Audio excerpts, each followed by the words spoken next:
Hi everybody, it's me, Jamie. First of all, thank you so much for joining me and Mikey and tuning in to the Back of the Bus Sessions podcast. Hope you enjoy it as much as we enjoy doing it, and whether you've got issues with alcohol yourself, whether you're living with somebody who has, or whether you've just got a general interest in the subject, hopefully you got from it what you needed. So like all responsible podcasters, we always run the video through and have a good sort of listen to it, make sure that we've delivered the content in the right way. There's no grammatical errors or, anything in there that could be sort of misleading. So on checking it, there's no issue with any of the content, but there is something that I failed to address, which is the actual stopping drinking part of the process. And there's a lot of debate over this, whether people should just go cold turkey or whether they should wean off, or whether whether they should approach their doctor and get a detox. My personal experience and the experience of many others is that just going cold turkey is the best way to do it.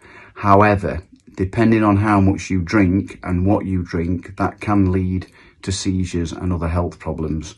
So if your drinking is sort of really, really excessive and you're drinking a lot of spirits and it's all day, every day, I would recommend maybe going to the doctor and getting some advice on how to stop. But weaning off very rarely works. If you think about the point we addressed in the podcast, the phenomenon of craving, which means that once an alcoholic's taken one drink, we are then completely powerless over picking up the next one and the next one. So weaning off, trust me, tends to fail. So yeah, hopefully that's useful and that gives you some direction. You've got my details. We've talked about the AA website. There's plenty of help out there. So any other questions that you've got, you're welcome to approach me or ring the AA helpline.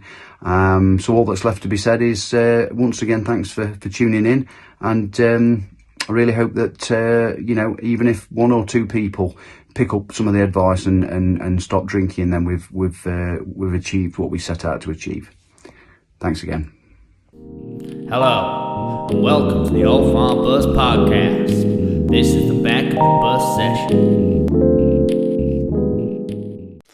Hello and welcome to the Old Farm Bus Back of the Bus Sessions podcast. Today I've got a mate on here with me.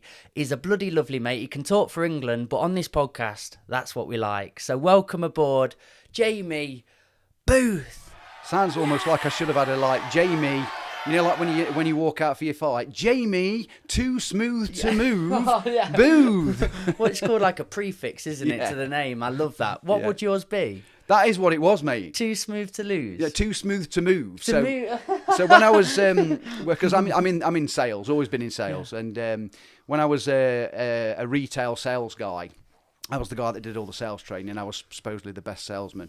And one day, I went and basically did this pitch to this customer, and all the guys were sort of listening to me. I sold them a couple of phones. And when I came back, they said, Jamie Booth, so smooth. In fact, we ought to call you Jamie Booth, too smooth to move. Oh. So it just sort of stuck. Then going back to the when I was doing the amateur MMA stuff, that was me. They asked me, you've got to have a name, got to have a tag of some sort, even if it's like just something humorous. So it was Jamie, too smooth to move, Booth. But that's the origins of it anyway. That sounds beautiful. Goes back to me sales days. I know we've got an avenue we're going to go down with this podcast, but you just reminded me about your amateur MMA days. Mm-hmm. What were they like? What were they like? Yeah, great. I mean, really fond memories. It was, in fact, it's relevant because it all started to happen around the time that I was getting into difficulty with alcohol. Okay. And I think that MMA, Dave Morris, who I trained with at Tap or Snap, and all those guys, when I first got sober. Is he the Scouser fella? Scouse, yeah. Scouse, he's wicked. Yeah, he's a great guy. I love him. So I was sort of training and then drinking and not training, then training, and I used to go through phases of sort of, right, that's it, I'm not drinking, I'm training, then I'd fall off the wagon.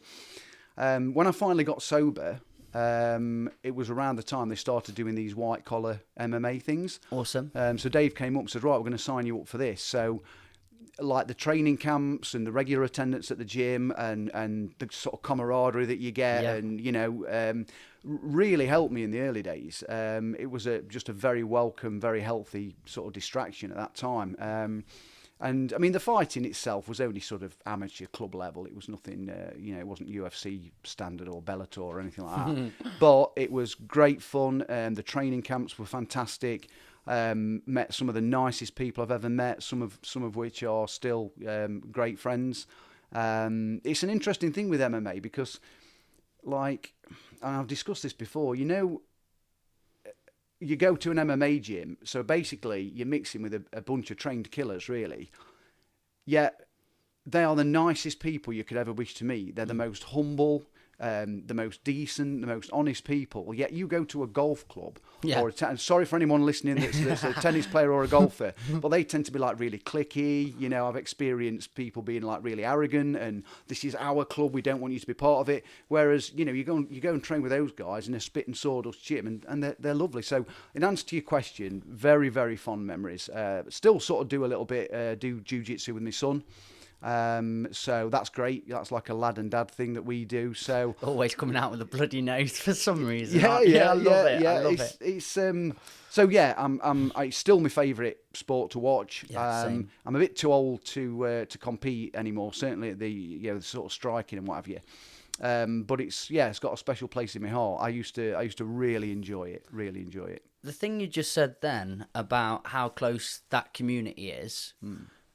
Any logical thought on why they're so closely knitted, connected, quite relaxed with one another? I think it's a culture. I think it's a cultural thing, and I think that culture comes from the very heart. So usually from the coaches, the people that own the gym, it's up to them to set it up that way. Yeah. Not all gyms are like that. One of the most nerve-wracking things you can do is start a gym, whether you're going just for fitness or you're training mixed martial arts or whatever. The people that get it right are the people who manage to create a family environment. There's no clickiness.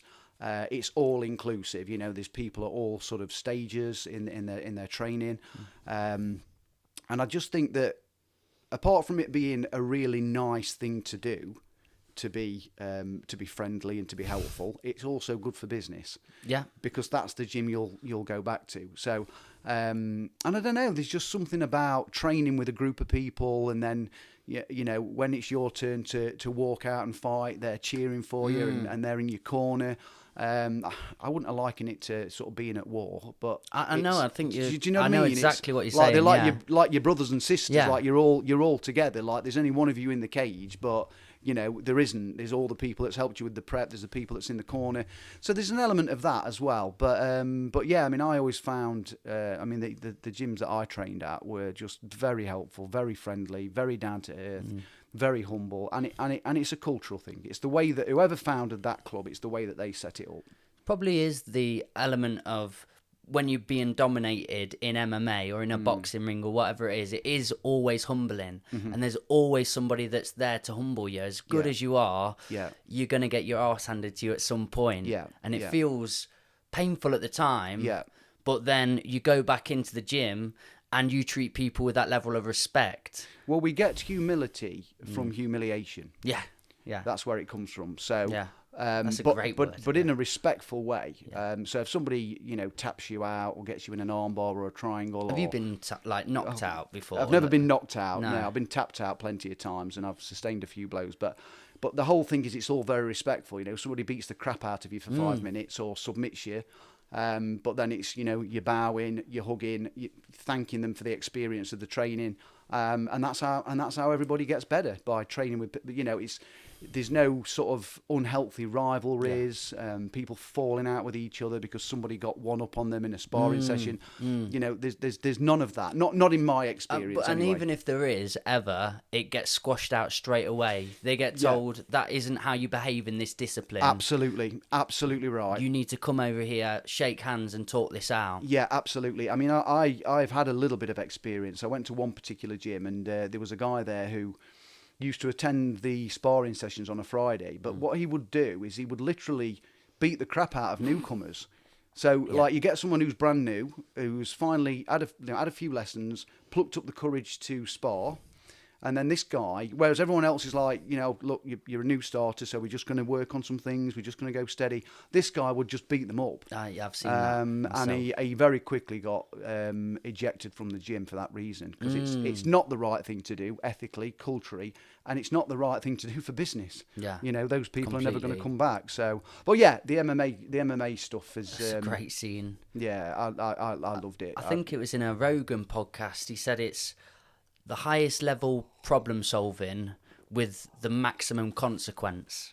Correct. And I was like, oh, yeah, that is exactly what you're doing. Constantly, like, moving, working out how they're moving, what your next move is going to be. But again, like you say, that one slip, that one overhand right that you didn't see, your lights are out. Under intense pressure as well, that's Yes, the problem. So it's not like a game of chess where somebody makes a move and you've got 5 minutes to sit and think about it. There you go. This is all happening in the moment. Yes. And the best fighters in the world are just able to sort of, spend the first round taking pictures, feinting, looking at how they move, figuring out, where they can possibly get a shot in, and really are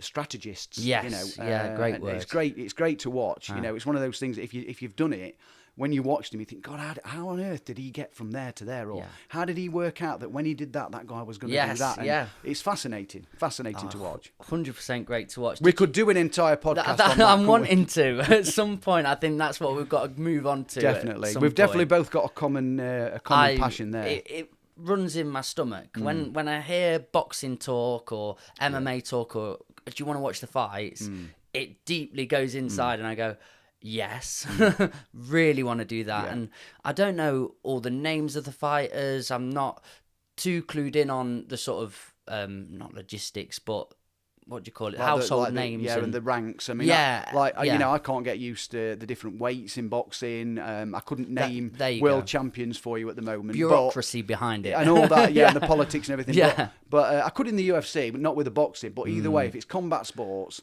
I was brought up, watching Karate Kid. There you go. All the Jean-Claude Van Damme stuff. And, it's just, I got into it in a very, very early age. That's probably where my heart lies, is talking about what it takes to be a boxer, the skills required, how it feels in the ring. That's where my stomach lies. Yeah. But today, we're reshooting Meanwhile, back in reality. We're coming back. We're reshooting this podcast. Yes. I'm really looking forward to it. The last one we did, we decided together not to put it out for certain reasons. Can you talk about that and what them reasons were? Yes, yeah. Awesome. I don't think there's a better starting point than that, really, because when we sat down last time, I think we both had clear objectives of what we wanted to get out of it. And my objective was to talk about alcoholism, how it affects people, the illness itself, how to get help, breaking down a lot of myths, a lot of preconceived ideas, and basically just giving an overall message that, look, this is a common problem with a common solution. Help is readily available, which I've always felt, people don't know necessarily where to turn or if they're getting the right advice. So that was my game plan. You asked some fantastic questions. Thank you, mate. And we were moving nicely towards it. Where it went wrong, there was a couple of things, in my humble opinion. I took far too long to answer some of the questions, and putting myself inside the mind of the listener, they're thinking, right, he's just asked a great question about where to get help. Jamie's about to answer the question, but I'd go off on a tangent. I'd sort of go off on this journey, and I'd be quoting stuff from the literature and remembering this and remembering that. And then I have to think, oh, God, now hang on a minute. What was the question I was answering? So I found it frustrating watching myself answer the questions. I was thinking, if I was sat down now wanting to get some information from this podcast, this guy's just all over the place. So I wasn't answering the questions quick enough or concise enough. I think I tried to pack far too much information, particularly for someone who doesn't previously know anything about the subject. I was just throwing far too much information in there. And the other side of it, which was my bad, and it was a silly thing to do, is because Alcoholics Anonymous, which is the fellowship that I'm a member of, that's the fellowship that got me sober and has kept me sober since. they have a tradition of anonymity. And basically the idea behind that and the reason it was founded is that when people go to meetings, the last thing you want is if somebody sees you in an AA meeting to then go out into the world and say, oh, you'll never guess who I saw at AA. So we have a yellow card. What you see here, who you hear here, what you hear here, when you leave here, please let it stay here. So the anonymity side of it is to protect the members. We're supposed to stay anonymous at the level of press, radio, films and social media. So I thought, right, what I'll do then is I'll just keep saying the fellowship. I won't mention AA, and I'll try to sort of, tiptoe round Alcoholics Anonymous. But it was a ridiculous thing to do. A, because people will have worked out it was Alcoholics Anonymous anyway. And B, in the end, I actually ended up saying it and then saying, oh, right, well, I've said it now. So I just made myself, I felt I made myself look a little bit foolish. And based on the fact that there is, loads and loads and loads of collateral and information on YouTube. There's loads of, people who are alcoholics who will do podcasts, loads of alcoholics who will do talks that are filmed.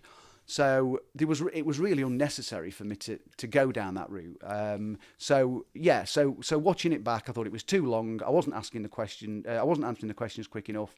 And the anonymity thing was, I got that wrong. Yeah. But very understandable because you know so much about it. It's been so impactful in your life and so important. It's like you want to protect all of the parts of it. And I completely understand that. So I'm happy. We've had a chat before. We know what we want to do with this. Now, in the last podcast, particular elements I really enjoyed and I thought the gold dust was in was the origin story of how you fell into being an alcoholic. Can you take us there then? Yes. I'd really enjoy to hear the story of how it all unfolded because that was particularly in me very important and integral part of this. Yeah, absolutely. And this is where we get identification from. When we're in Alcoholics Anonymous, people tell their stories. And the people who are maybe new are going, oh, I did that. Oh, I remember feeling like that. Oh, God, I thought I was the only person that ever did that. So the story is a good starting point. I mean, my story really, the first thing I'll say is that I had a fantastic upbringing. I was brought up in a pub, which has got nothing to do with me being an alcoholic at all. Do a lot of people try and say, is that the reason for that? Yeah, people have said that. Oh, well, you were brought up in a pub, so you was exposed to alcohol at an early age. And the only thing that being brought up in a pub did is, when we did start going out drinking, where all my friends were like, "Oh my God, we're going into a pub," I was already desensitised. It didn't frighten me. But that was nothing to do, as you'll come to see as we get further down the line, that was nothing to do with me being an alcoholic. Although I grew up very quickly, I spent a lot of time with adults. Because my dad used to, I was in the pub certainly from sort of 14, 15. I was good friends with a lot of people that drank in my dad's pub. So I found that environment just wonderful, with someone playing pool over there, people playing cards over there. In fact, my bedroom was above the bar, and I didn't know this till later, but how can I put this? Without the noise of the pub underneath me, I couldn't fall to sleep. There was something comforting about the fact that I could hear the sort of mumbling of people downstairs. I could hear the cards. I could hear the people talking. And when I went to live in a normal house, I couldn't sleep. Wow. And now I still have to go to sleep with the telly on. Yeah. Because there was something so reassuring about this general sort of buzz and hum of the pub being underneath me. Yeah. So, but yeah, so. Yeah, I had a fantastic upbringing. I mean, I started drinking like most of my friends around 14, 15. We used to meet at my dad's pub. We'd have a skinful, then we'd go up to the Regal. We'd have a great time. And, there was nothing really, at that point in my life, there was nothing really that there wasn't any red flags. There was nothing that would suggest that I'd got a problem with alcohol. That sort of came much later. But what I didn't realise at the time is that alcohol was doing far more for me than what it was doing for everybody else, and this will become important later. So when I take a drink, it's far more impactful. It does far more for me than it does the average temperate drinker, and I didn't really know that at the time. As I got later through life, say into my early 20s, I started drinking a little bit too much. So I would always take it a little bit too far. Everybody else would drink on, a Friday and a Saturday, maybe a Sunday. I'd be carrying on till the Monday and the Tuesday. my drinking was starting to sort of stick out a little bit as not, this isn't just a normal drinking pattern. And then I started using it as a sort of bit of a crutch. So if I was ever feeling anxious, or if I was ever feeling a little bit scared about something, taking a drink would quickly fix that problem. And I went on like that for quite a long time, drinking too much, missing time at work, using alcohol to sort of solve my problems, and I probably sustained that for probably up until about the age of 30. Wow. When I got to 30, I started pulling some really stupid stunts. So, one time I was running a business at the time. I was very, very not the type of person that should be running a business, because I'm super sensitive, super stressful. And with alcohol as my crutch, I found that lent itself quite heavily to the drinking side of things. And I remember waking up one morning and I just could not face the day at work. I just couldn't face going into work. So I basically drank a load more alcohol, took a load of cocaine, jumped in my little van, which has got the phone booth on the side of it, which was the name of the business, drove all the way down to East Midlands Airport, went storming in there, sort of demanding a flight, realised I'd forgot my passport, jumped back in the van, carried on drinking all the way back up the M1, snuck back into the house, because this was really early in the morning, got my passport off the wardrobe, drove back down to Junction 24, to the East Midlands Airport, drinking, absolutely off my head. Just before I went into the airport the second time, I pulled down my glove box and I noticed there was some cocaine in there that I'd hidden. So I snorted that off my, the little thing that drops down, where your glove box, snorted the cocaine. I'd got no luggage, nothing, and I went storming into the airport and literally went up to this desk and said, I need a flight out of the country. And she went, right, where would you like to go? What sort of holiday have you got in mind? I don't care. I just want to go somewhere now, which is obviously going to, ring a few bells and raise a few red flags. And she said, oh, well, I've got, I think she said, oh, I've got Tenerife tomorrow, or I've got I've got Benidorm the day after. I said, do I look like I've got, 2 or 3 days to wait? I need to go somewhere now. And she went, okay, well, there's a plane to Prague in a couple of hours. I said, right, that's it. So booked the ticket, sat in the bar, drank, carried on drinking, got on the plane, carried on drinking all the way to Prague. Gets off at the other side, and the coke was starting to wear off. And the alcohol was sort of, the tolerance had got to a point where I wasn't really feeling pissed anymore. It just got to that point where I was just, didn't matter how much I drunk, I was walking through the airport, and there was a stag do full of people that I know coming the other way. What? And they're all like, hey, Boothie, hey, what are you doing out here? Who are you with? I'm like, lads, I'm on my own. It's just a bender that's gone a bit wrong. And they were like, whoa, like, do you know what I mean? It's like, what the hell am I doing? I've just got off a plane in Prague. I've just seen a load of people that know me walking the other way. They were on the way home. I'm in Prague. I've got no plan. I've got no accommodation. I don't know what the hell I'm doing. My family are blowing my phone up because everybody's worried about me. And what I basically did is just checked into this hotel for a night and just lay in this hotel drinking. Emptied the minibar, went out, bought more alcohol, just kept passing out, coming round again, passing out, coming round again. And long story short, I was really struggling to get out of the country. I was in such a state.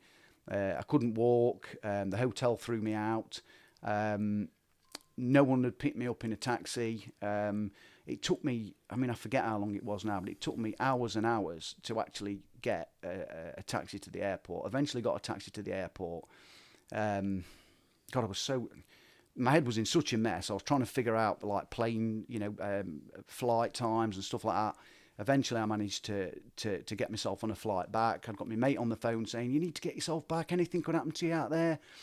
And eventually got back into the country. My mate picked me up at the airport, got me back home. And as you can imagine, when I got back home, my family were like, right, you've got a major drink problem, Jamie. This has developed into something far beyond normality or comprehension, yeah. And you need to go and get some help.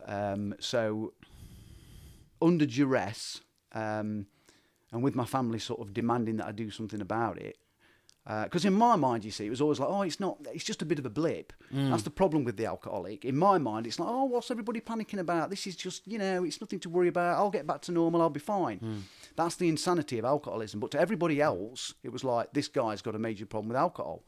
So I went to my first AA meeting sort of under duress. I walked in there with my 3-piece suit, my BMW keys, sort of threw my keys down, sat down, looked around the room and thought, oh my God, look at these poor people. One person told a story about the fact that they'd lost their house. Someone else told a story about the fact that they couldn't see the kids anymore. Someone else had lost a business. Someone else had lost a driving license. And I remember sitting there thinking, God, I might take it too far sometimes, but these people are really in trouble. Yeah. So I sort of left that meeting thinking, I'm not one of them. Went back to my wife at the time and said, we've got nothing to worry about.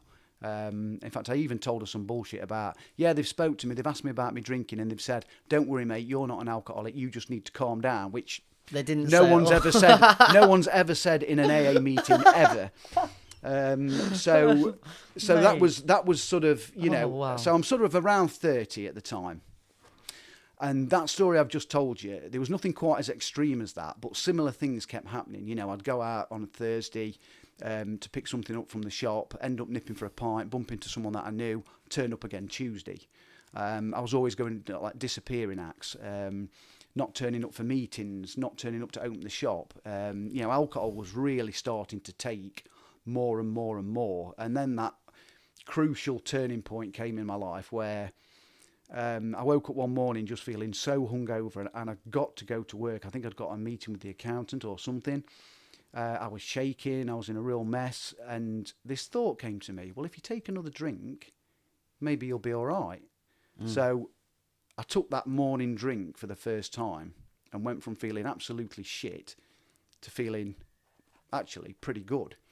So I thought, oh, right, so basically all I need to do then is take a drink in the morning and I'll be okay. So then, of course, that's when the drinking went up a level, and they talk about the unacceptable becoming acceptable. So if you'd have said to me, years previous, oh, one day you'll be a guy that gets up in the morning and has a drink before he goes to work, I'd be like, you're joking. That's what an alcoholic would do. I'm not an alcoholic. And that was really the first. That was really the first thing that happened to me that was unacceptable becoming acceptable. There were lots and lots and lots that sort of led me right to the sort of the bitter end, if you like. But so that was my first experience with AA, and it was 2006, and I sort of came to the conclusion that I'm not an alcoholic. I'm too clever to be an alcoholic. I was full of pride, full of ego, and I walked out of there thinking I'll fix this myself. And then basically in 2013, I crawled back into the rooms of AA, absolutely demolished. Yeah. Absolutely on my knees. And what had basically happened in the meantime is that the drinking had just got worse and worse and worse. It had started losing me jobs. I ended up working for a guy that I'd known for years. I was running a franchise shop in Ripley. I wasn't turning up. I was just, locking the shop up for days on end and drinking, locking myself in the house, just walking to the shop, buying alcohol, coming back, drinking it, then thinking, shit, I've got to go to the shop again, walking to the shop, buying alcohol, trying to act sober while I was in the shop, because you could hear the staff sort of saying, oh, it's him again. Should we be serving him? And so in the end, that guy basically changed the locks on the shop, and so that's it, you're done. So I'd lost my job. Did you have a lot of resentment for him at the time? No, I didn't. In fact, even in the insanity of it all, I still understood why he'd done it. There was some resentment later down the line, when I reflected on it. But as it turns out, everything happens for a reason, and it was exactly the right thing to do to me at that time, because he'd known about my drink problem for a long time, and he'd basically been letting me off. Look, Jamie, if you sort yourself out this time, I'll let you off. And that happened for a couple of years until in the end, like most people in an alcoholic's life, they go, I can't go any further with this. I can't do any more to help you. You need to go and sort yourself out. Is that somewhat really good advice. To get back into your story in 2 seconds, it's just for people that are being disrupted and hurt by an alcoholic. Yeah. Is a piece of advice there. Find a way to pull away. One of the most difficult pieces of advice I've ever had to give to families of alcoholics is when I first worked on the helpline in AA. People would ring up and they'd say, look, I remember one call, look, my brother just won't stop drinking. He won't admit he's got a problem. You know, he's ruining his life. His wife chucked him out. His life's getting, you know, typical sort of, you know, the downfall of an alcoholic. You know, you lose the job, then you lose your house, then you know, and he was on this sort of sliding scale. Trajectory, and she said, what should I do? What should I do? And it's like, unfortunately, Alcoholics Anonymous is very, very effective when somebody has come to the bitter end, they absolutely can't go another step, and they come to us and say, please, please help. I'm willing to do whatever it takes. While they're still in the throes of drinking, there is nothing you can do. The advice that if you went somewhere like Al-Anon, which is... is that for parents and stuff? Well, it's for the families of alcoholics. Yeah, okay. And what Al-Anon will do is they will say, don't enable them. Don't keep supporting them. Now, it's, how difficult is that to accept? If you're watching your son killing himself, or your brother, or your husband, or your wife, when somebody says, you literally have got to stay away from them, cut all ties with them, because whatever you keep helping them, imagine it's a motorway. And at the end of the motorway, there's a brick wall, and the alcoholic's driving his car 100 miles an hour towards that brick wall, and he's got to hit that brick wall before he's ever going to consider stopping drinking. Wow. Each time the family steps in and helps, they're pulling him off into a lay-by. Yeah. Oh God, that's a really good analogy. I love what you've. I wish I could claim that, but that's such a good analogy. That was how it was explained to me. That's proper like penny drop moment for me there. I was going, that's beautiful. Each time you do what any normal family member would do, which is keep forgiving, clearing up after them, lending them money, helping them get back on the feet. Each time you do that, you're in this lay-by. Whereas what you actually need to do is let them go and, you know, let them get to that brick wall as quickly as possible. Yeah. Because this is the only war that is actually won by surrender. The first thing that any alcoholic has to do is surrender to their condition. And the only way that they're going to do that is when life gets so unbearable that they just can't go another step with it. So to answer your question, if you're living with an alcoholic, until they sort of get to the point where they say, I can't carry on like this, there's not a lot you can actually do. I mean, that's incredible advice, and also it's a great segue back into when you've hit rock bottom and you hit that wall. We can go back into your story where you had to hit that for yourself. So for me, after I lost that particular job, a friend of mine gave me a job. People were helping me out, giving me odd jobs, you know, doing a bit of this, doing a bit of that, just trying to sort of earn some money.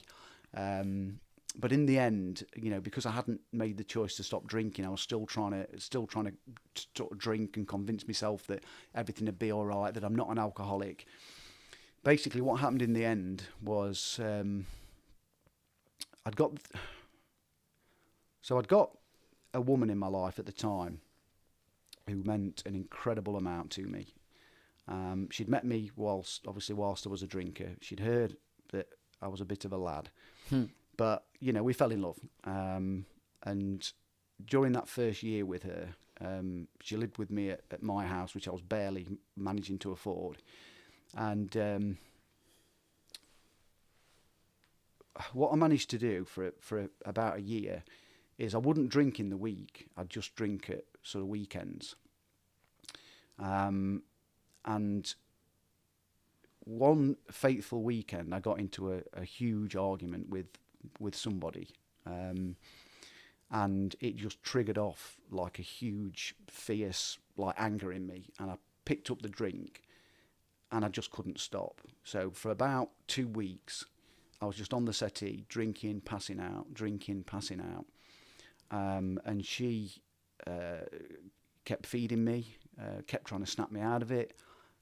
She just didn't know what to do. I mean, she actually needed therapy after all this had happened later down the line.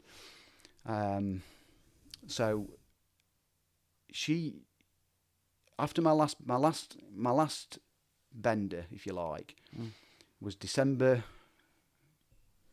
early December 2013, and I'd basically lost all control at this point, because it's a progressive illness. You don't start like that. It's progressive. It gets worse. And I was now at the point where I couldn't stop picking up a drink.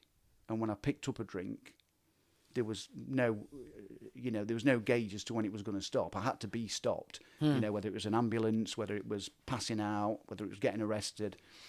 And this girl had basically walked away and said, look, I love you desperately. I wanted us to have a future together, but I can't sit by and watch you destroy yourself. And her family had given the sort of advice that we've just been discussing, which is you need to stay away from him, because not only is he going to kill himself, he's going to take you down with him mentally as well. So she'd left me. I was totally and utterly broken-hearted. I was going bankrupt for about 100 grand because I'd totally messed up the business.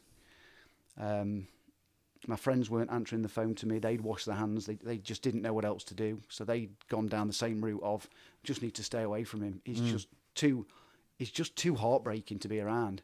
We've tried everything. So there wasn't a friendly face or a friendly voice anywhere.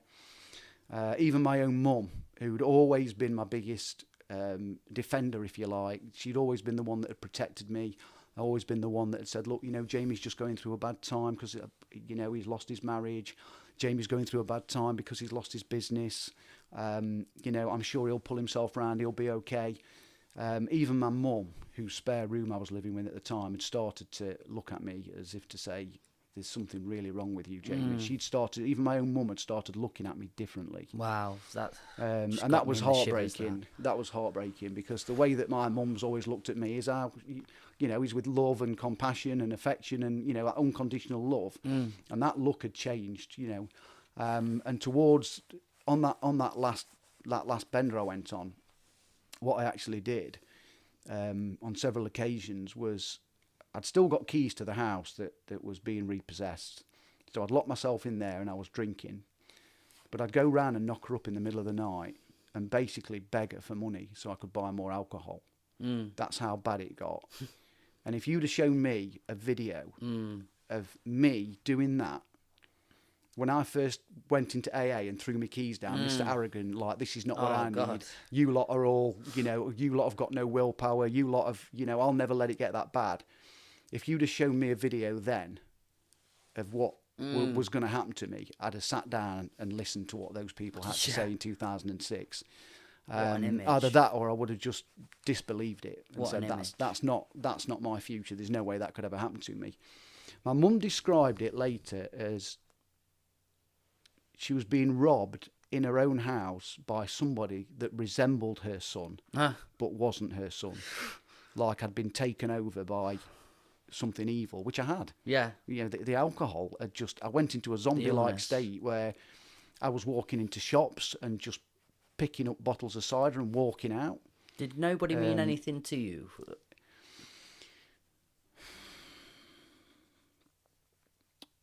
The alcohol took precedence over everything. It took precedence over my kids, my family, my job. It destroyed absolutely anything that meant anything to me at all. It had destroyed. I wasn't allowed to see my kids anymore. Obviously, the business was gone. And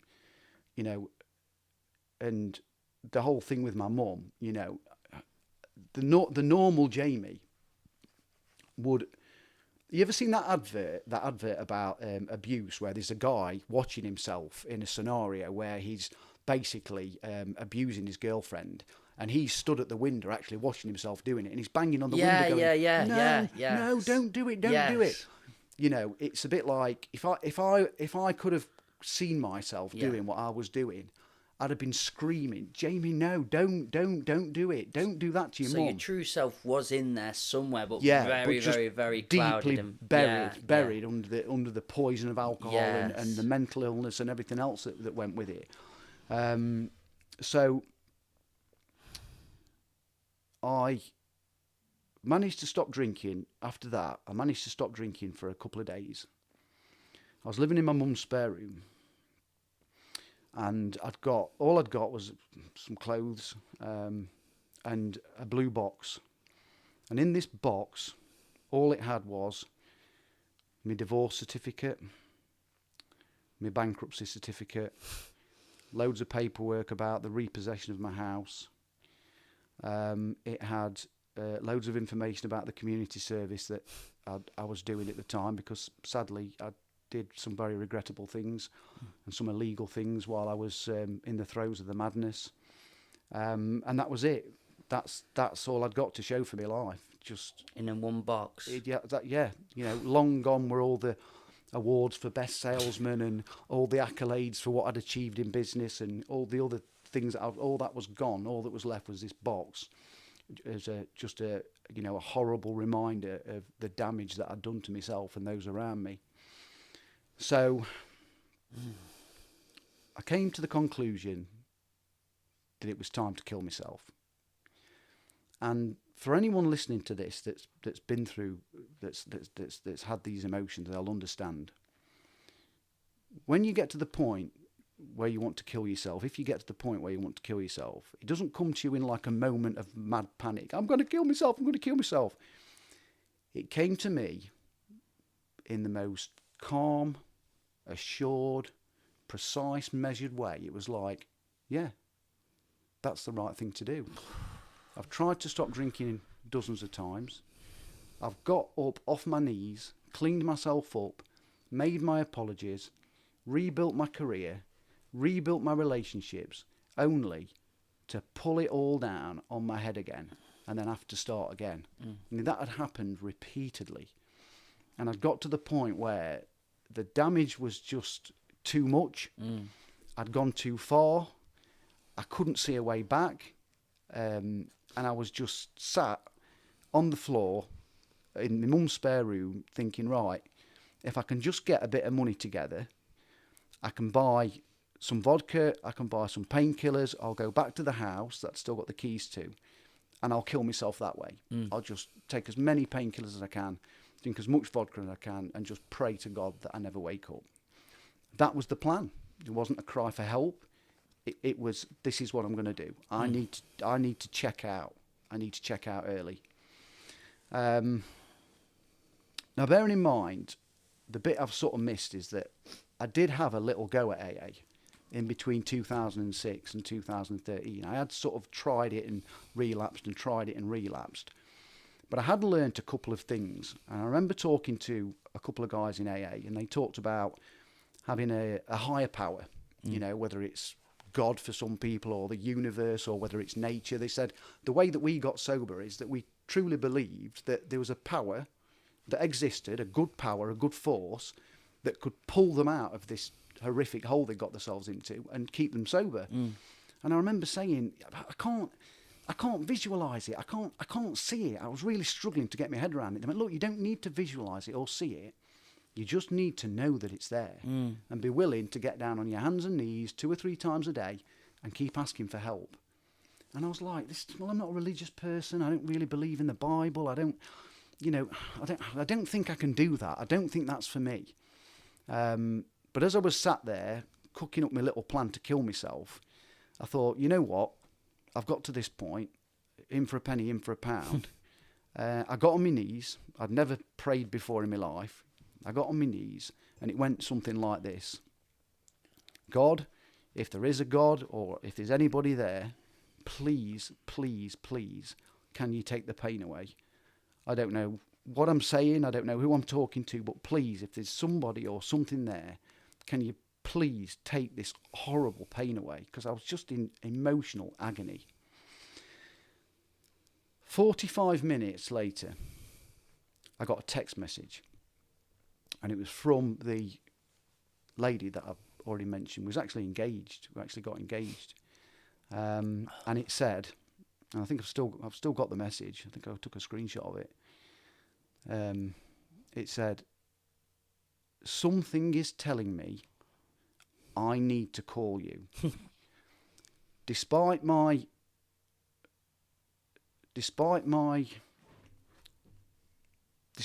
better judgment, something's telling me that I need to speak to you. My family have told me to stay away from you. My friends have told me to stay away from you. But something's telling me that we need to talk." So I looked at this message and I texted her back, and she sort of texted me back, and we started this little exchange. And then she sort of said, "Look, are you going to ring me or not?" I picked the phone up to her and we started chatting. Long story short, she said, "Look, Jamie, if you are willing to go back to AA and give it your best shot, if you're willing to do everything in your power to stop drinking and get well, I'll stand by you. Despite what my family are saying, despite what my friends are telling me, despite my better judgment, something's telling me this is the right thing to do. I want to help you get through this." And I'll tell you what, Mikey, that gave me just enough of a glimmer of hope to think, right, she's going to come back. She's going to stick with me. There's something to fight for. Because what basically happens is, you lose one thing, then you lose another, then you lose another, then you lose another, until in the end, I couldn't speak to my kids. I'd got nothing. I'd got nothing left to fight for. So that's why I wanted to die. So there's nothing to live for. So by her saying that, I thought, right, if she's willing to stick by me, I'm going to give it everything I've got. And I threw myself into Alcoholics Anonymous. I got a sponsor. I went to as many meetings as I could. I started doing the 12 steps. And somewhere between starting and month 3, I remember one day just thinking, I haven't thought about a drink. It's gone. The craving's gone. I just immersed myself in these meetings, helping out at meetings, doing service, trying to be helpful to others wherever possible, even though I was still quite new myself. And somewhere between the starting point and that point, it was like, wow, I don't feel the craving anymore. Wow.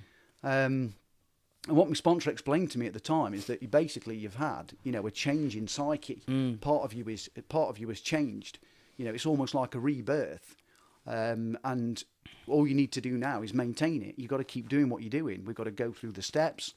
And the name of the game really is to be reborn in a sense. Some people call it a spiritual awakening. Some people call it a change of psyche.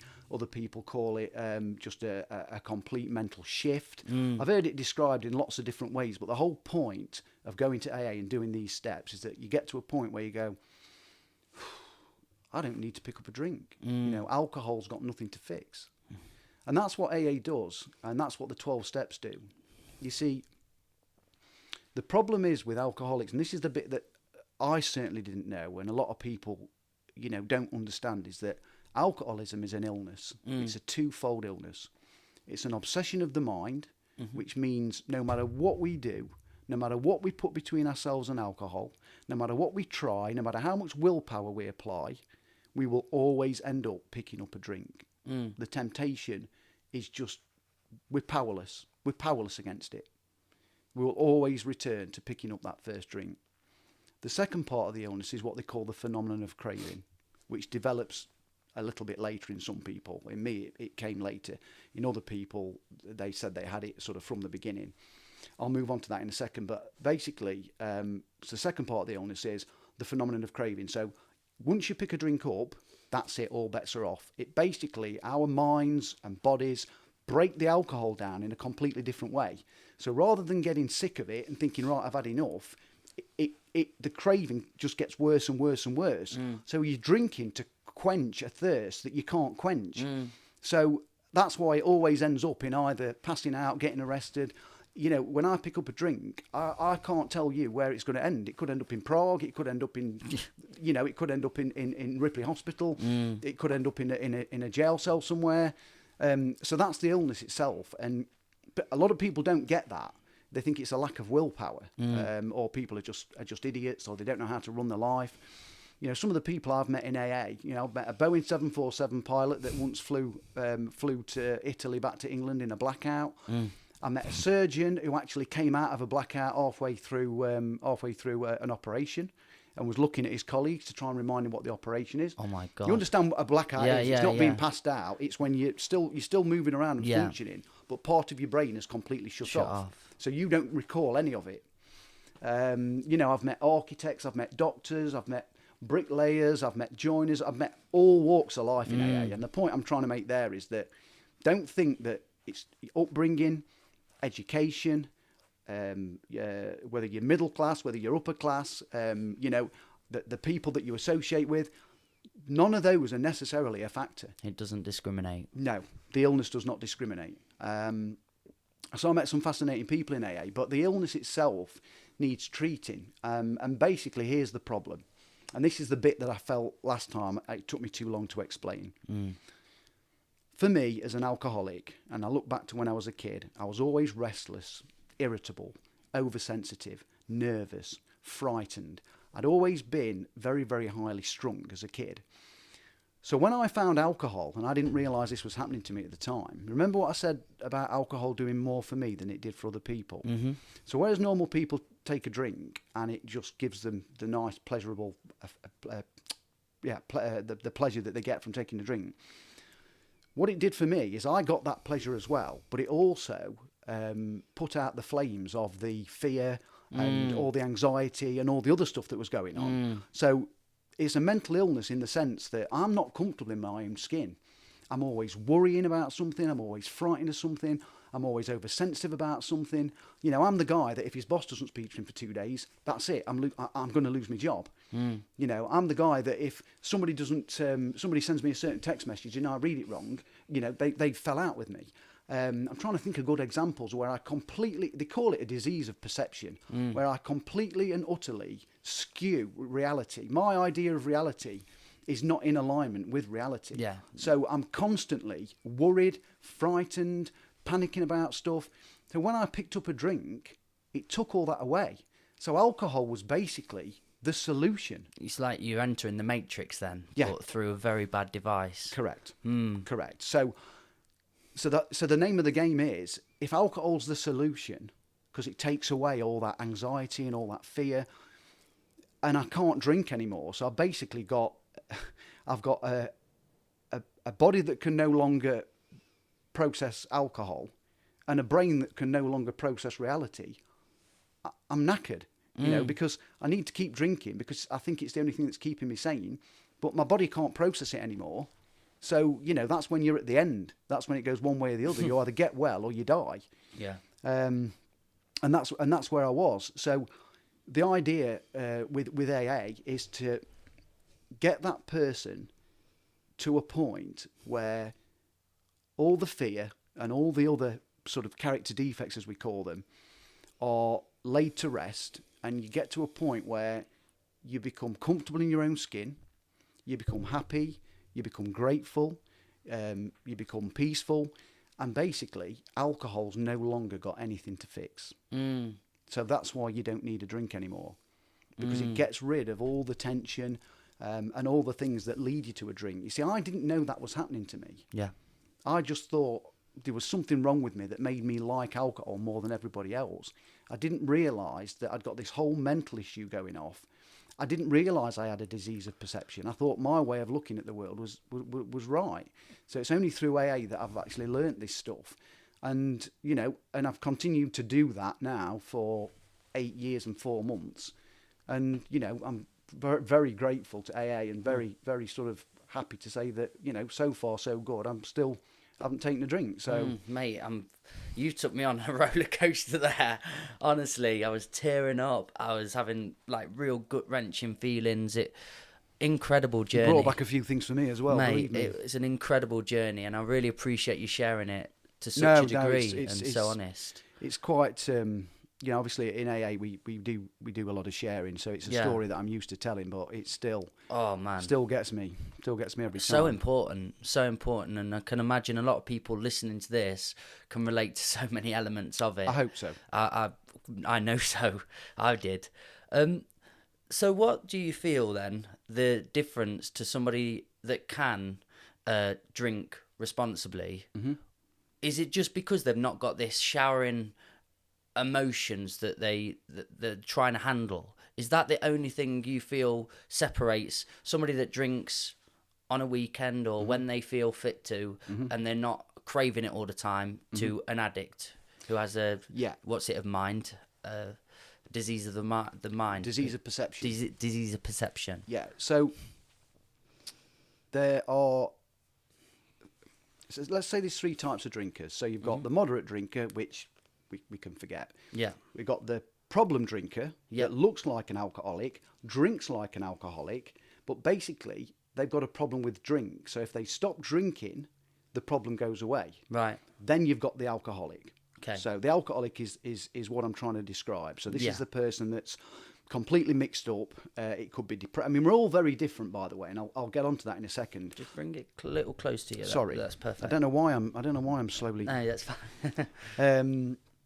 So the alcoholic is the person that's restless, irritable, discontent, suffering with this mental illness, this disease of perception, never comfortable in their own skin, and the only time they feel okay is when they're having a drink. So if I was out drinking with someone who wasn't an alcoholic, just a normal person, they will enjoy alcohol, but eventually they just want to get back to feeling normal. So they wake up next day feeling a bit groggy, and they think, oh God, I just want to get a bacon sandwich, get some bag of crisps, get something to eat, and I just want to get back to normal. And the reason they want to get back to normal is because for them, normal's great. Yeah, They're okay. Yeah. I don't want to go back to normal because normal's horrible for me. That's where all the fear is. That's where I'm constantly struggling to relax. That's where all the dread is. So I believe that from my experience, and this is really important, because if I start saying my opinion is, I want you to edit it out, because my opinion is worthless. Yeah. My experience I like that. is where the value is. Yeah, I like that. And that's not a bad life lesson. People have all got opinions, but it's what's your experience in this situation.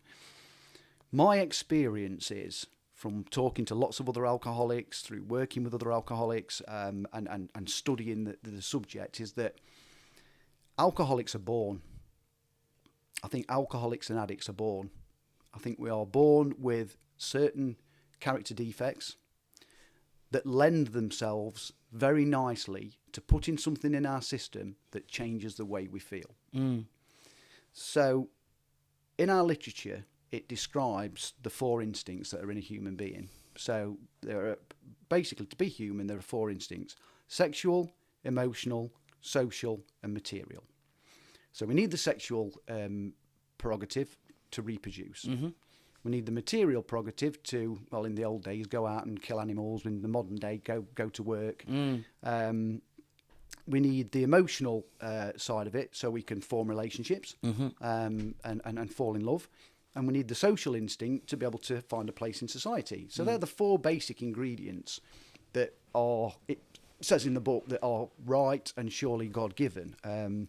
Now, in alcoholics, 1 or more of those instincts is completely out of control, which is why we're all different, which is why all alcoholics, some people are incredibly fearful, some people have got massive egos, some people are, money hungry and they just want to climb the ladder at work, other people are, the sexual instincts out of control and they're, constantly unfaithful, and that's causing them loads of problems. Basically with me, I'm sorry I keep catching that mic, Mikey. Basically with me, my emotional instincts are completely out of control. And I believe I was born like this, because ever since I was a kid, I always needed more love, more acknowledgement, more pats on the back. I was always craving more affection than anybody else. I was the kid that used to go running home with something I'd done well at school and say, Mum, look, I've done this. I was always looking for appreciation. I was always looking for people to, applaud me for things that I'd done. And I didn't. I mean, at the time, I didn't. Obviously, at the time as a kid, I didn't see. I just thought my way of thinking was just a normal way of thinking. But I basically had an emotional defect that means I constantly needed reassurance all the time. And when I couldn't get that reassurance, it would lead to horrific depression and worry and fear. So obviously when I got older and I found drinking, I realised that the drink took that away. So, so when I go back to normal, when I go back to being sober, that's what's waiting for me. All that emotional defect is all over me, and the only thing that's going to take it away is a drink. So going back to the 4 instincts, what you find with alcoholics is that when we go through the steps and we take inventory, so we really take a good look at ourselves, you get a sponsor, they will do this process with you. You look at your character defects, and you start to work out the pattern of what it is that's actually making you tick, and then you work on those defects. So the idea is that you've got the 4 instincts that are out of control. They manifest themselves in terms of character defects: anger, jealousy, resentment, people pleasing. I mean, the list that comes from the is extensive, and we're not all suffering from all of them. Yeah, we're all you get some alcoholics that are at one different end ends of the scale. Exactly, nuances. So that's why I believe that now there are certain factors in a person's life that can accelerate some of this stuff. A lot of people that I've met have had real trauma, which has played a big part in them, becoming an alcoholic. But the truth of the matter is that if you don't have that wiring, the wiring that basically creates the obsession, then, you couldn't become an alcoholic if you tried. And there was a guy who tried. There was a guy who, as an experiment, said he was going to try and become an alcoholic so he could write a paper on it, and he couldn't. He kept drinking and drinking and getting drunk, and in the end he just couldn't do it. And the reason he couldn't do it is that alcohol didn't do for him what it does for me. So when I take a drink, the whole world goes boom. All of a sudden everything falls into place. Everything's wonderful. I'm not angry anymore. I'm not scared anymore. So if you haven't got that wiring, then alcohol's not going to do that for you. So to answer your question, what's the difference? The difference is that if I go out drinking with somebody who just enjoys a drink, they can't wait to get back to normal and go back to their life. Whereas I disappear to somebody's house and lock myself in for 4 days. I'm always looking for the next party, the next drink, and write my life off in the process. I love this, mate. This is golden. You mentioned a sponsor. Yes. You went and got yourself a sponsor. What does that mean? Okay. If you'll excuse me for a second. Yeah. Extensive talking's dried me up a little bit. What you got with you today? So this is kombucha. Kombucha. You must have heard of that. I've heard of kombucha. I've not sort of dived into the depths of it, but I've heard all of about, it. yeah, basically it's aloe vera living green tea. It's all about you've got good bacteria in your stomach. So just digressing slightly, I started looking into this because I had problems with my stomach, and I think a lot of that was down to drinking spirits on an empty stomach. But basically you've got like millions and millions and millions of good bacteria in your stomach. So if you take antibiotics, it doesn't just get rid of the bad bacteria, it gets rid of the good bacteria as well. And all your immune system, all your wellness basically starts in the gut. Yeah. So you've heard of products like Yakult and Actimel. Yeah. The problem is with products like that is that they struggle to make it into the stomach alive. So they've got all these healthy bacteria in them, but they don't really work that well. So I started looking into different sort of remedies for this. And one of them is taking certain probiotics. Mm-hmm. And the other thing that came up is this kombucha, which apparently is full of these living good properties and bacteria. Yeah. And it turns out that they make it in. You can have it in tea. So I've got kombucha green tea at home. Where'd you get that from then? I ordered that off Amazon. Really? Expensive? Is it all right? Yeah, it's not. It's a good price. I can't remember what I paid for it. But you can't put a price on health though, can you, mate? But if it works, it's nice. Yeah. The tea was quite expensive as well, but it's made a massive difference. So I've now been taking the probiotics for quite a while, and I've been drinking the kombucha green tea, and I've been drinking. I mean, I'm not getting paid to endorsement. plug this, but this particular one's called the Gutsy Captain Kombucha, and it's which can. So Yeah. anyone that wants to give that a try, I can strongly recommend it. I hope we get some funding from that, mate.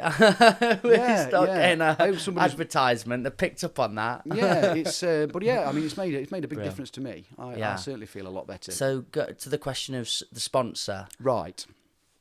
So, when you first go to AA, the normal, in my experience, what people will do is they will attend 3, 4, 5 meetings, as many as you can, basically. Attend as many meetings as you can.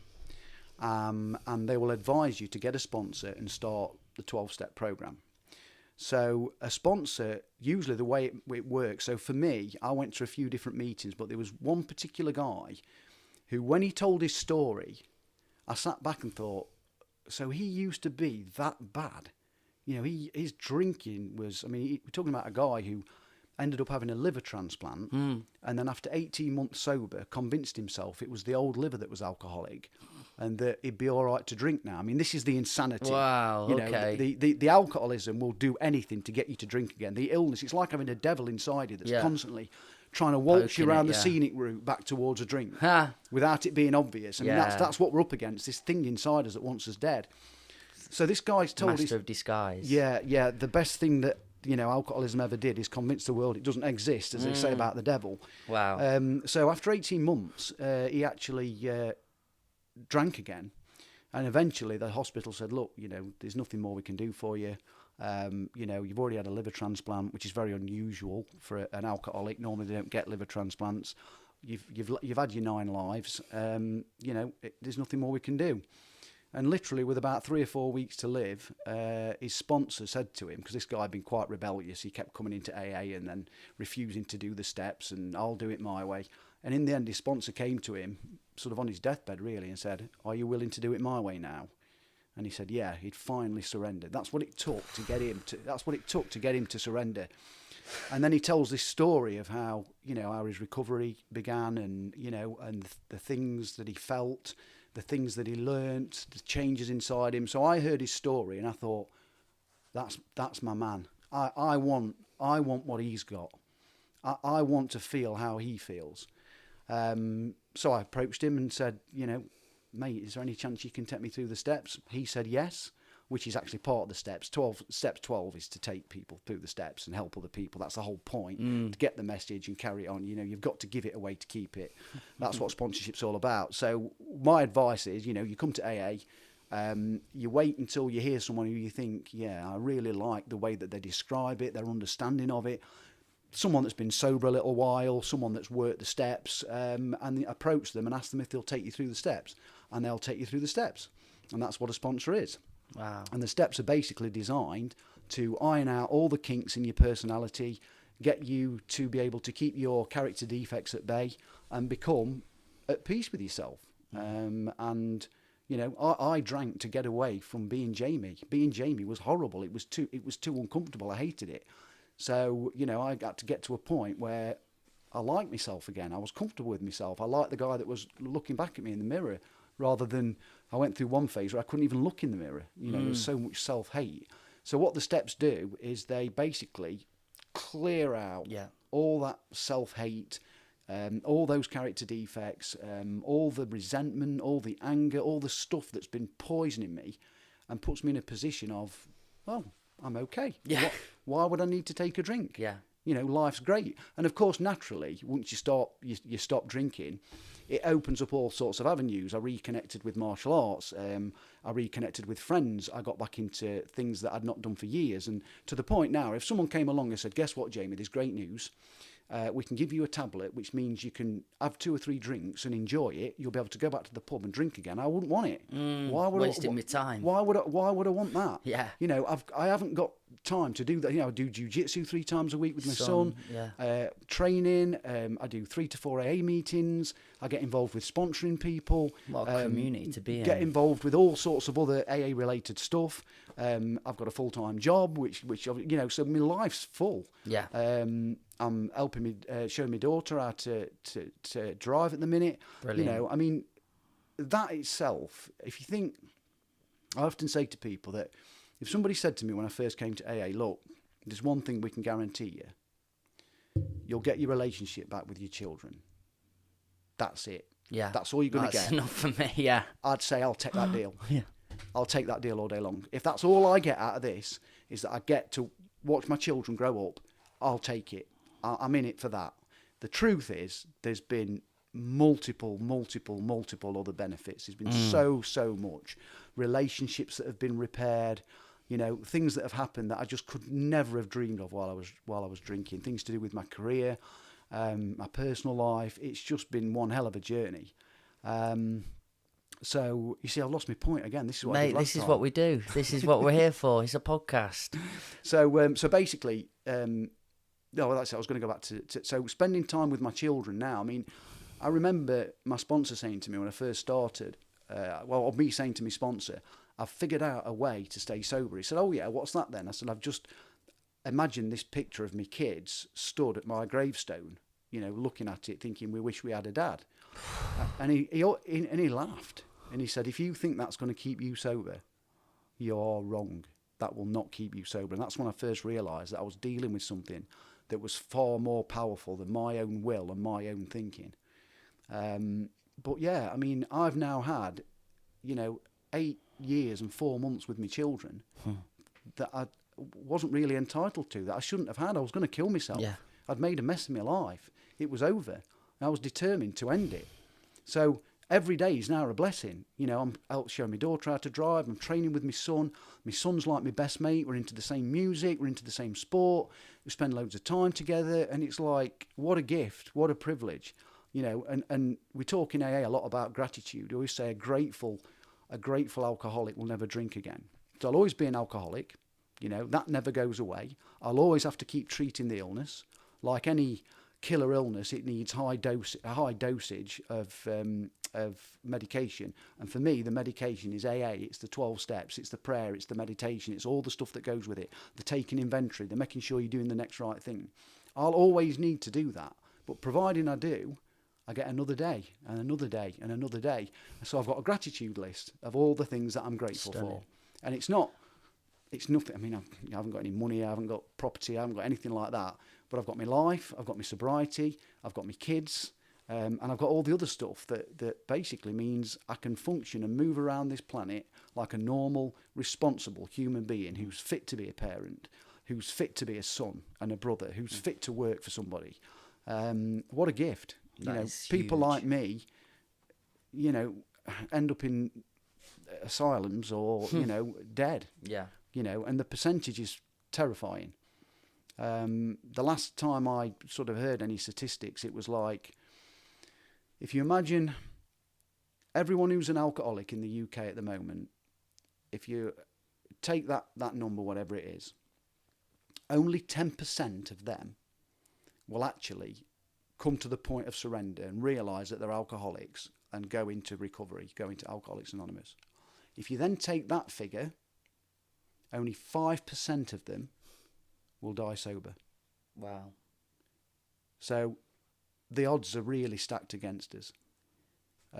People relapse after 25 years, or they cannot stop drinking in the first place. It's so powerful. It's so incredibly powerful that a lot of people don't make it. And I don't class myself as one of those that's made it, by the way. We're all just grateful to be sober and be on this journey. But we have to keep doing these things. We have to keep helping other alcoholics, attending meetings, starting meetings, helping out at convention, whatever it is, it's all service. And we have to continue to do that. I was going to say, for somebody listening to this and say they have hit the brick wall, the car's slammed into it, but they've got preconceptions of what it's going to be like in that first meeting, how or what advice would you give them to get through that door? How can you take some of them preconceptions away? With my experience, rather than my opinion. My Perfect. experience is every single meet, everybody in that room has had to go to their first meeting at some point. So everyone in that room, when they see somebody new, knows exactly what they are going through. You don't have to go in and sign paperwork. You don't have to go in and tell your story. You don't have to go in and take a load of tests or, sign a contract. The first thing that somebody will notice straight away that you knew, they'll go and introduce themselves ask you your name and ask if you want a cup of tea or coffee, and they'll talk to you, and they'll basically say, look, you don't have to say anything. You can just sit and listen. Nobody's going to no one's going to ask you to do anything you don't want to do. Just come along, sit, listen. If you want to ask questions, you're very welcome to do so at the end. While you're here, if you feel comfortable, get some numbers of people that you want to stay in touch with, and they'll just make you feel so welcome. Just my advice is, fucking do it. Just do it. Just go. Go on the AA website. There are physical meetings all over the place. There are Zoom meetings happening all the time. I mean, there are thousands of meetings happening every day all over the world. AA's never been as accessible as it is now. So just do it. Just however you do it, whether you go to an online meeting, whether you go to a face-to-face meeting, just do it. And the thing is now is that, actually walking through the door, the first time I did it, it was absolutely nerve-wracking. Now you can actually go on a Zoom meeting and you're not actually walking into a building, you're just logging onto a meeting, and the same thing will happen. You're obviously new. Welcome. You're welcome to just sit and listen. But it does take away a little bit of that fear. It makes it just that little bit easier, I think. Not as invasive. Yes, exactly. Yeah. So love it. That's so go on the AA website. Anybody listening to this podcast is very welcome, if they want any advice, to contact me on like Facebook Messenger or through Instagram. I've got no problem with that at all. But yeah, everything you need to know is on the AA website, and just if you've stopped drinking and you want to get, I was going to say get your life back, but you don't get your life back. You get a completely new, a completely different life. Throw yourself into it. It'll be the most worthwhile thing you've ever done. My sponsor said to me, he says, if you get this right, Jamie, your best years are ahead of you, not behind you. Because I used to think, well, that's it. I can't party anymore. I can't do this. I can't do that. And it just isn't like that. Has it been the case, genuinely? 100%. I've achieved more, done more, travelled so much more in terms of distance in life, grown so much more as a person than I ever could have done while I was drinking. And I say that to new people now. It's one of my favourite sayings. If you get this right and you get sober, your best years are yet to come. Think about the relationships that you're going to have that you never would have. Think about the relationships that are going to be mended, which were long since dead. Think about all the activities, all the hobbies, all the aspirations that you once had. Whatever it is, you're going to have a shot at that and more. Whereas you carry on the way you're going, you're not going to achieve any of it. It's inspiring me, mate. That the story, the pivotal moment, and that text message from the person who messaged her. Do you still speak to her? Is that's yes. still there too? Still great friends. Still great friends. Still great friends. Yeah. Really? We're no longer together as a couple. Yeah. The relationship all happened for a reason. 100%. I think every relationship happened for a reason. Yeah, I agree. I learnt an incredible amount from her. I think she learned one or two things from me as well. Yeah. The good, the bad, and the ugly. And in the end, we parted great friends. Brilliant. And the truth of the matter is that I'd already got children, and they were sort of, my son's 21 and my daughter's 16, and she wanted children, and in the end, I didn't want to go down that route, and she did. So we gave each other a hug and parted good friends. Yeah, and we're still great friends today. How did she react to the story you tell in that moment? Does she believe in this sort of divine intervention, or something happened for a reason there? Is that her belief? Yeah. Because could she actually ever, aftermath of it all, describe what feeling just happened in her? Could she say, basically, I was sitting there and it just rang into me? Well, when I've spoke to her about it, because she's heard me, and this is another thing as well, she came to a lot of meetings with me early on, and I recommend it highly to anyone that's starting at AA. If you've got people that are there to support you, find an open meeting. Some are closed, some are open. Remind me about that, Mike. I'll come back to it. But she's been at meetings before where I've been asked to tell my story, and of course that's like the pivotal point of the story. And when asked about it, she simply says, I don't know what it was.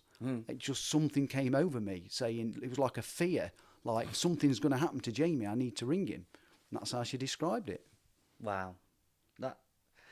yeah, it's crazy, isn't it? The universe, how it works, and when you can actually listen to your body and your gut feeling, it's probably the thing to do and work from it. Well, since that point, so those guys that were trying to convince me of this higher power, and let me just be really clear on something. AA is not a religious program. It's not about religion. It's a spiritual program. So when I think about my higher power, I don't think about a biblical God. None of that's for me. That's just my personal opinion. None of that's for me. The way I look at it is the power in the universe is a good, genuine, healthy, inspiring power out there that if you can tap into it, will keep you safe and sane and sober. So I've lost my point again. Mate, this is again. So I was talking about it not being a religious program. Yeah. So basically, that's the name of the game, is to establish this higher power and to stick with it, and that's basically how you stay well. Well, to be fair, Jamie, because I did that bit at the end. To be fair, I would really like to give this one where it's at, leave it there, because I think it is genuinely golden. Would you agree with me? We've sort of approached it to a level where somebody's stuck on with the story. Yeah. They've felt a lot of similarities maybe in their life, or the parents and family have found ideas and clues and things to do. Yeah. They know how to speak to you. Yeah. Do you have any other thoughts or feelings emerging you right now for people who are out of control in their life? Right. There's a couple of things I really want to make sure I sort of leave people with. That's what I want. I wanted like a nice summary. general summary and closing. I thought that'd be the perfect way, because we do this again 100%. Absolutely. But I think an hour and a half is a lovely time for people to hear everything we've spoke about and digest it. But a summary would be beautiful. So first of all, alcoholism is an illness. Alcoholics are not well people.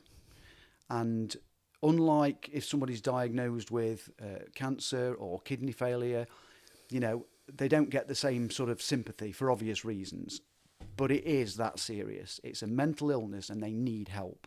And the best form of help available, and I tried everything. I tried lots of different organisations. The doctors by their own admission, by the way, will say this is not an area that we've been particularly successful in. The only way to get yourself fixed, if you're a true alcoholic, and remember, go back to the definition of the true alcoholic and what that looks like, is Alcoholics Anonymous. That's the only way. So alcoholics are ill people. AA is the only way that I've ever seen that is a way out from underneath this problem. I would encourage alcoholics there's two types of meetings. There's open meetings and there are closed meetings. Open meetings means you can take friends and family and people that are supporting you on your journey. When I first went into AA, I took my mum with me, I took my other half with me, and I took my sister with me. And it helped the healing process of our relationship immensely, because what they saw was a room full of people, all different walks of life, all different types of people that had all got the same illness. And they suddenly realised that Jamie wasn't just someone that got up in the morning, decided to drink and ruin everybody's life. It became obvious that I was ill. Yeah.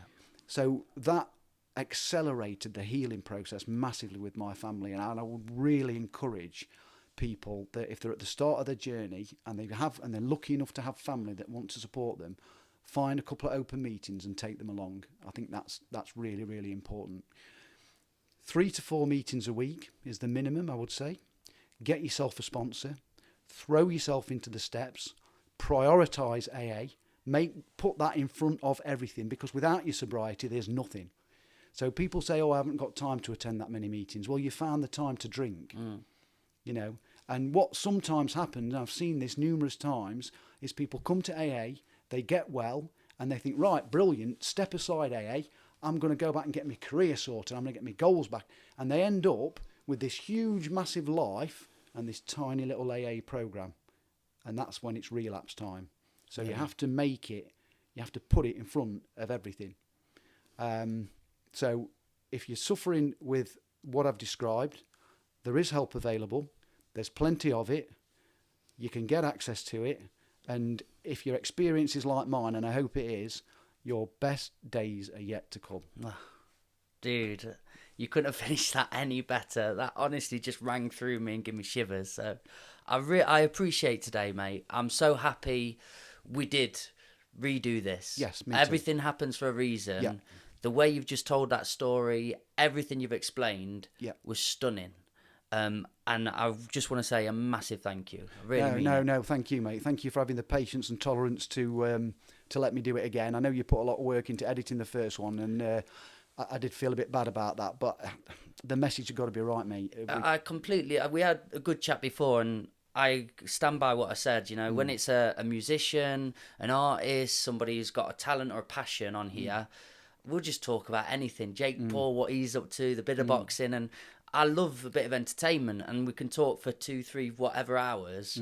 But for something like this, and I have had people in my life suffering immensely with it. I want to put out something that can help people in any which way. If it's a family member, if it's someone actually going through it, it means a lot to me, as it does. And I can very much feel for you. Yeah. So, well, if one person listens to this, to it and changes the trajectory of their life, 100%. goes to AA and get well, then it's all been worth it. And I think we've both met our objectives. That is my motto for life. Anything I put out, I go, if one person I can speak to can gain anything from it. And again, the thing I love about podcasts, the thing I love about music or putting stuff out in imprints, it's there forever. YouTube, Spotify, you never know when that little nugget's just going to come through for somebody. And I had it the other day. It was with one of my songs, but they said, "Oh my God, Mikey, I can't believe how much I needed that song at this moment." And I thought it was one of my new pieces that I put out about my baby and stuff. And I was like, "Oh, it's so good, man. Thank you so much. Really appreciate it. It's a good song, innit?" And he went, "No, not that one." And it was one I did about 3 years ago. And it just heard that. And it's that factor for me of making something forevermore. And it's time, capsule, isn't it? Yeah, yeah. It's just for them at that time. I needed it then. Yeah. Healed for me. And you can always go back to it. That's Somebody back down the line. It's stunning, mate. So this has been brilliant. I really do appreciate it. One more time, where people can capture you, get to you, speak to you, whatever. Yeah, people are welcome to get me on. I'm on Facebook, Jamie Booth. I'm on Instagram. How do you search? I'm not an expert with Instagram. How do you find someone on Instagram? Can you just search for my name? Yeah, go with Jamie Booth, but in the link below, in the description, it's your hashtag. No, not your hashtag. It's your handle. So it'll be like Jamie Booth 222 or something Hang on like a second. that. Let me see if it's on here. I mean, we can stick it. Oh, it's Jamie Booth 1977. There you go, Jamie Booth 1977. So you're welcome to message. Yeah, people are welcome to message me. I'll put the link below. Any questions about it? But yeah, I think we've done enough, mate. Haven't we? Mate, it's been stunning, guys. Thank you so much for being a part of the Old Farm Bus Back of the Bus Sessions podcast. I'm going to leave you on this. I always do. I always will. Just be nice to one another, you beautiful set of buggers. Have a good day. Cheers, Jamie.